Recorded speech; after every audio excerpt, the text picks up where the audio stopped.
कर्नाटक के विधान सौदा से, कर्नाटक की विधानसभा से, राजधानी बेंगलोर से आपको चुनावी जमीन की हकीकत बतानी है।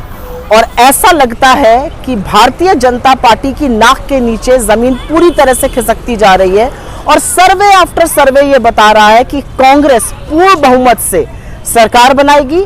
कर्नाटक चुनाव में 40 सीटों पर सिमट जाएगी भाजपा, कांग्रेस की होगी ऐतिहासिक जीत, हो गया बड़ा खुलासा। जी हां, आपको पता चले कि कर्नाटक में होने वाले विधानसभा चुनाव में ज्यादा दिन अब नहीं बचे। राज्य में 10 मई को मतदान होने हैं। इसमें तमाम पार्टियां एक दूसरे को कोसने का काम कर रही है। सत्ता पक्ष विपक्ष पर निशाना साध रही है तो विपक्ष सत्ता पक्ष पर हमलावर है। बता दें कि कर्नाटक में बीजेपी की सरकार है और यहाँ दोबारा सत्ता में आने की कोशिश कर रही है। उधर कांग्रेस लगातार बीजेपी और उसके कामकाज को लेकर हमलावर है। इन सबके बीच कांग्रेस नेता राहुल गांधी ने एक चुनावी जनसभा को संबोधित करते हुए बीजेपी पर जमकर निशाना साधा है। उन्होंने भारतीय जनता पार्टी की सरकार को हिंदुस्तान की सबसे भ्रष्ट सरकार बताया। राहुल गांधी ने कहा कि 40% कमीशन लेने वाली बीजेपी सरकार इस बार 10 मई को 40 सीटों पर सिमट जाएगी। उधर कांग्रेस की जानी मानी नेता सुप्रिया श्रीनेत ने भी इस बात पर मोहर लगा दी है। सुप्रिया श्रीनेत के द्वारा ट्विटर पर ट्वीट करते हुए लिखा गया कि कर्नाटक में आ रहे सारे सर्वे बता रहे कि बीजेपी की 40% कमीशन वाली सरकार 40 सीट पर सिमट जाएगी। राज्य में कांग्रेस की पूर्ण बहुमत की सरकार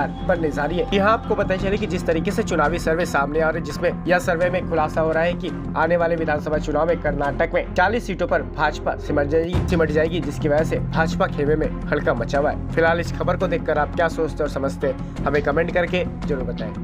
कर्नाटक के विधान सौदा से, कर्नाटक की विधानसभा से, राजधानी बेंगलोर से आपको चुनावी जमीन की हकीकत बतानी है। और ऐसा लगता है कि भारतीय जनता पार्टी की नाक के नीचे जमीन पूरी तरह से खिसकती जा रही है और सर्वे आफ्टर सर्वे ये बता रहा है कि कांग्रेस पूर्ण बहुमत से सरकार बनाएगी और लोगों की अपेक्षाओं को, उनकी आकांक्षाओं को पूरा करेगी। आज हर सर्वे बता रहा है कि भारतीय जनता पार्टी की 40% कमीशनखोरी की सरकार, जिसके सामने 40 से ज्यादा बागी खड़े हैं, वो 40 पर सिमटती हुई नजर आ रही है।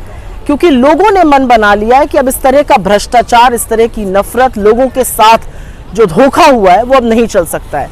जनता भ्रष्टाचार से परेशान है, जनता महंगाई से जूझ रही है, जनता बेरोजगारी से परेशान है और ऐसे में जनता एक ऐसी सरकार चाहती है जो उनकी बातें सुने, उनकी अपेक्षाओं के बारे में बात करे, उनकी जो दिक्कतें हैं उनका समाधान करे। और इसीलिए जरूरी है कि कांग्रेस की सरकार बने और सर्वे आफ्टर सर्वे ये दिखा रहा है।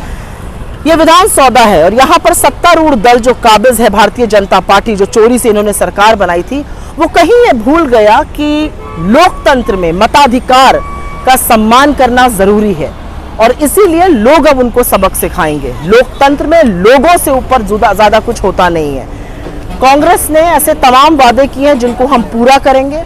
एक ऐसी सरकार बनाएंगे जो लोगों की प्रगति की बात करेगी, लोगों की बेहतरी की बात करेगी, लोगों के सम्मान की बात करेगी, बेरोजगारी को खत्म करने की बात करेगी, महंगाई पर नियंत्रण की बात करेगी।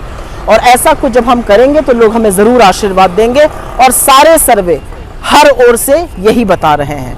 आपको आगे भी चुनाव की हकीकत जमीन से बताते रहेंगे। अभी के लिए इस विधान सौदा में इस वादे से जाते हैं कि जो नई कांग्रेस की सरकार बनेगी वो ट्रांसपेरेंट, प्रगतिशील और प्रोग्रेसिव कर्नाटक की फिर से नींव रखेगी।